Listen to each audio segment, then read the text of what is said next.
So, why did this game take 3 years to get created? Well, number one, we didn't have a company in the beginning. So imagine we sold the idea, built the game, built the tools, built the engine, and delivered that product within 3 years. So we built everything, the company, the team, the idea, the production design, the engine, and the product in 3 years, which in the scheme of things was not that bad. I mean, to me it was terrible and I wanted to shoot myself, but, you know, historically, not so unreasonable. All right. And so, how did you arrive in creating such an unlikely protagonist such as Abe?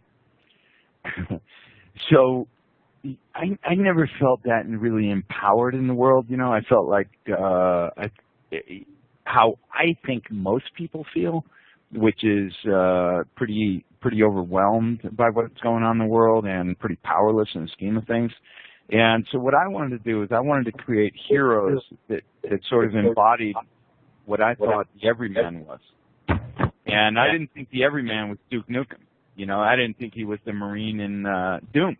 You know, in fact, I thought he was quite the opposite. And so I thought, while it's good to cast into these superhero type of egos, I was like, but what about that poor schmuck that you actually are trying to wade through life? You know, that's complicated enough. So I wanted to create characters that I thought would identify more with not so much who people wanted to be, but was more who they actually probably were, which is at the bottom of the food chain and feeling like they're constantly climbing and constantly slipping. Cogs in the machine. Yeah, no doubt. You know, Metropolis was one of my favorite movies ever. Right? Yeah.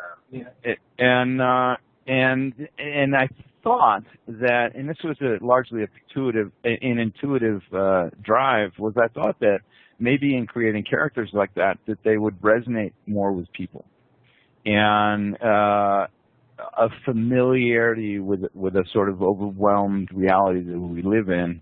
And in that, I thought, well, can we sort of find the hope in the stories to show that a guy who's really a schmuck at the bottom of the food chain, that he can actually find his way, that he can actually become a hero in the world.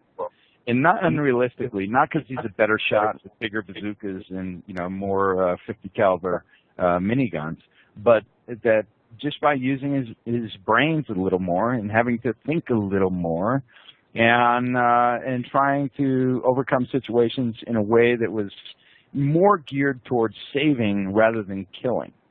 But I didn't want to exclude killing, you know. And and as my partner used to say, she summed it up in a soundbite pretty well.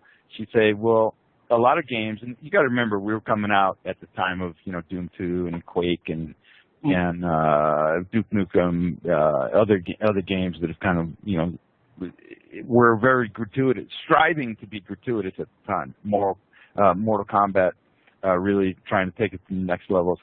And we were saying, well, look, if in the majority of sort of AAA console gaming, aggression equals rewards as a paradigm, how might empathy equal rewards, and why might that be equally as fun, but from a different perspective, you know, trying to survive rather than just trying to be more badass.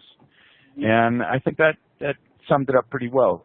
Empathy equals rewards became a mantra in the studio. How do we do that? And even with the conditioned game designers that were there, you know, they were more into the other model. So it wasn't an easy sell even internally. Well, what was the tipping point? You know, you get to be the director who raised the money, and you go, tough shit, you're doing it my way. You know, we're going to figure this out. Yeah, because I had lived enough years. That sounds like how I run this place. There you go. You know, and you go, I hear you, and we're going to solve this problem, guys. So here we are. You know, let's solve it. And you get to be boss. I don't like that title, and I'm the fucking producer. There you go. There you go. You know, this is a reason for hierarchy in the world, right? And at the top of it is the golden rule, which is he with the gold rules. And if you borrowed some of that gold, he's still your ruler. And, you know, but at least internally, you get to be the ruler. And quite frankly, if I wasn't, we never would have made those games because I would have been overridden. Unfortunately, that didn't happen. Because well, thank you.